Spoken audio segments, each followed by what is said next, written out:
So students, welcome back to my channel. Hope you all are fine. So students of class 9, क्योंकि ये book हमारे class 9 के students के लिए, ठीक है. सो हमने इस बुक का जो है वो फर्स्ट चैप्टर को रीड आउट करना शुरू किया है और टॉपिक वाइज मैं एक्सप्लेन कर रही हूँ आप लोग को. कुछ टॉपिक में एक्सप्लेन कर चुकी हूँ, वो मेरे यूट्यूब चैनल पे मौजूद है, आप देख सकते हैं. सो आज हम हमारे नेक्स्ट टॉपिक की तरफ बढ़ेंगे. सही है. सो हमारा नेक्स्ट टॉपिक जो है वो रोल ऑफ कंप्यूटर है. जो कंप्यूटर का क्या रोल है हमारी ज़िंदगी में. So the role of computer in our life is increasing day by day. तो जो रोल है हमारा लाइफ में कंप्यूटर्स का, वो डे बाय डे इंक्रीज हो रहा है, बढ़ रहा है. In this section we will discuss different aspects of changing role of computers. तो इस चैप्टर में हम कंप्यूटर के जो हैं वो मुख्तलिफ एस्पेक्ट्स देखेंगे. सही है कि किस तरीके से क्या रोल है, ये सब कुछ. Computers in different field of life. We are living in today's in the information era. आज हम जो जी रहे हैं वो इंफॉर्मेशन के दौर में जी रहे हैं. इन the information has become one of the most valuable asset. और इन्फॉर्मेशन जो है वो बहुत मोस्ट वैल्यूएबल एसेट है हमारा, ठीक है. टू प्रोसेस दिस इंफॉर्मेशन, इस इंफॉर्मेशन को प्रोसेस करने के लिए we make use of computers in various field in our day to day life. तो इस इंफॉर्मेशन को प्रोसेस करने के लिए हम कंप्यूटर को यूज़ करते हैं वेरियस फील्ड में हमारी रोज़मर्रा की ज़िंदगी में. Computers have been integrated in our life in different shapes and sizes. Computers जो है वो हमारी लाइफ में बहुत सारी शक्लों में मौजूद हैं, जैसे शेप्स में, साइजेस में. सही है. जैसे डेस्कटॉप कंप्यूटर्स हो गए, लैपटॉप हो गए, स्मार्टफोन्स हो गए, gaming consoles and smartphones and all. Our lifes have become so independent of computers. Dependent of computers. हमारी लाइफ जो है वो कंप्यूटर पर डिपेंड हो गई है. That we can't work even a single day without the help of it. कि हम कंप्यूटर की मदद के बगैर एक दिन भी क्या है 5 मिनट भी नहीं रह सकते हम कंप्यूटर की. भाई हम मोबाइल यूज़ नहीं करें तो आप लोग का हाल बुरा होने लगता है. सही है. सो कंप्यूटर की हमारी यानी ज़िंदगी की जो है वो ज़रूरत बन गई है. We have automated many of the repeated task with the help of more advance faster and accurate computers. हम जो है बहुत से काम कर सकते हैं, रिपीट कर सकते हैं हमारे टास्क को, मोर एक्यूरेट, बहुत ज़्यादा अच्छे तरीके से कर सकते हैं सिर्फ कंप्यूटर की वजह से. सही. Computers are largely use in every field of life. Computers जो है वो तकरीबन हर फील्ड में यूज़ हो रहे हैं. Manufacturing, e commerce, educational, medical, banking, communication, entertainment, engineering, agriculture, architecture, business, defence and sports are highly influence by the computer. तो ये तो आम शोबा जात हैं, ये तो आम शोबा जात हैं जिनकी जहाँ कंप्यूटर्स जो हैं वो बहुत ज़्यादा यूज़ हो रहे हैं. सही है. So computers today and tomorrow read कर लेते हैं. 21st century in the era of technological revolution. तो ये 21st century के दौर में previously technology were only use to access and share information. तो प्रीवियस टेक्नोलॉजी थी वो सिर्फ इसलिए यूज़ होती थी कि हमारी इन्फॉर्मेशन शेयर कर सकें और एक्सेस कर सकें. However with the passage of time जो है वो टाइम के गुजरने के बाद the rapid change in technology were made it near by impossible to perform any human activity without it use. सही है. ऐसी टेक्नोलॉजी बनाई गई, सही है, जो ऐसे काम भी कर सके, यानी अगर कोई हमारी जो रोज़मर्रा की एक्टिविटी भी जो है वो परफॉर्म कर सकती है. ठीक है. Computer were playing an important part in our daily life. Computer जो है वो एक इम्पॉर्टेंट रोल हमारा प्ले कर रहा है हमारी रोज़मर्रा की ज़िंदगी में. News, weather updates, travelling information and bookings and all. हमें ये सारी इन्फॉर्मेशन कहाँ से मिलती है? सब कुछ हमें कंप्यूटर की मदद से मिलता है. ठीक है. जैसे बुकिंग्स देखनी हो या ऑनलाइन बुकिंग करनी हो. सही है. सो इसका जो है वो हम यहाँ स्टार्ट करते हैं. AI यानी artificial intelligence. AI is based on simulating human intelligence.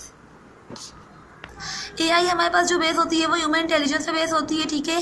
That can easily mimic and execute task from single to more complex operation. जो आसानी से मिमिक कर सकती है और एग्जीक्यूट कर सकती है हमारे टास्क को. सही है. द टर्म AI में also we refer to any machine that display qualities associated with the human brain such as learning. ठीक है. AI जो है वो किसी भी ऐसी मशीन को रेफर कर सकती है जिसमें ह्यूमन ब्रेन जैसी क्वालिटीज़ हो. सही है. यानी लर्निंग हो, प्रॉब्लम सॉल्विंग हो, प्लानिंग हो.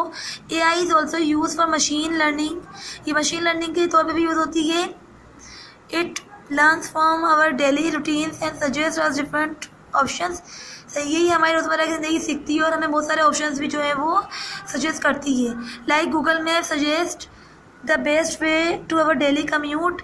जो जैसे गूगल मैप जो है, अगर हमें कोई रास्ता पता नहीं, समझ में नहीं आ रहा, तो हम गूगल मैप पे निकालेंगे तो वो हमें बेस्ट रूट सजेस्ट करेगा ना। AI is vastly use in scientific experiment. जो AI है वो साइंटिफिक एक्सपेरिमेंट में ज़्यादा यूज़ होती है, हेल्थ केयर में और स्पेस टेक्नोलॉजीज़ में, ठीक है। Robot are the machine that are control by a computer. Robots एक ऐसी मशीन है जो कंप्यूटर के जरिए कंट्रोल होती हैं and are capable of carrying out a complex series of action automatically. और एक कॉम्प्लेक्स सीरीज के जो करेक्शन होती है, कोई भी एक्शन ऑटोमेटिकली जो है ये कुछ कैरी कर सकती है। Robots can be control by their external control device through programming. Robot जो है वो एक्सटर्नल कंट्रोलिंग डिवाइस के थ्रू कंट्रोल हो सकती है। वही बात आ गई कि जिस तरीके से हम प्रोग्राम करेंगे हमारी मशीन उसी तरीके से वर्क करेगी। Robotics deal with designing, creating and programming. Robotics जो है वो डिज़ाइनिंग, क्रिएटिंग और प्रोग्रामिंग से डील करती है। And the robots of the robot and enhancing it by taking sensory feedback and processing information. Robots are commonly use in manufacturing. Robots use करते हैं commonly वो इंडस्ट्रीज़ में, साइंस में, medicine में एंड एजुकेशन वगैरह में यूज़ होते हैं, ठीक है।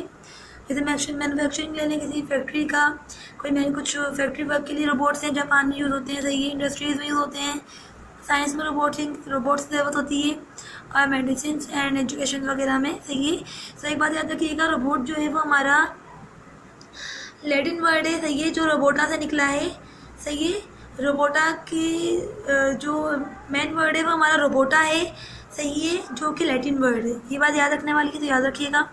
Wireless communication has become an integral part of our life, सही है। Wireless communication technology transmit information using electromagnetic waves, सही है। वायरलेस कम्युनिकेशन जो है वो हमारे पास एक मेन हिस्सा बन गया है हमारी ज़िंदगी का, जिससे आजकल आप देख सकते हैं कि दुनिया इतनी तरक्की कर ली है कि वायरलेस माउस आ गए हैं, सही है। यानी ऑलमोस्ट तमाम चीज़ें ही वायरलेस हो गई हैं, वायरलेस माइक्स एंड ऑल, सही है। तो जो हमारी इलेक्ट्रोमैग्नेटिक वेव्स के थ्रू क्या करती हैं, फंक्शन परफॉर्म करती हैं, काम परफॉर्म करती हैं। वर्चुअल रियलिटी है हमारे पास, इज एन आर्टिफिशियल एनवायरनमेंट या artificial environment it is created with software and presented to the user in a way. जो सॉफ्टवेयर के जरिए क्रिएट की जाती है और यूज़र इसको प्रेजेंट करता है एक ऐसे तरीके say that user feel that it is a real environment, कि यूज़र को बिल्कुल असली माहौल, रियल एनवायरनमेंट फील हो। Virtual reality can be use for the simulation of a real environment for training and education. ये जो है वो रियल एनवायरनमेंट के लिए यूज़ होता है ट्रेनिंग और एजुकेशन में। It is also use for development of an imagine environment for game और इंटरेक्टिव स्टोरी, सही है। जैसे कोई इंटरेक्टिव स्टोरी हो या फिर गेमिंग एनवायरनमेंट हमें क्रिएट करना हो तो हम वर्चुअल रियलिटी की तरफ जाते हैं, सही स्टूडेंट्स। तो ये टॉपिक मैंने आप लोग को एक्सप्लेन कर दिया है, सही है। इस टॉपिक के बारे में कोई भी क्वेश्चन हो तो मुझसे कमेंट सेक्शन में पूछ लिएगा। और अगर अभी तक आपने मेरे चैनल लाइक नहीं किया और सब्सक्राइब नहीं किया तो प्लीज़ लाइक करें और सब्सक्राइब करें, तो हमारी मज़ीद कंप्यूटर की वीडियोज़ आप तक पहुँच सके, सही है। अल्लाह हाफिज़।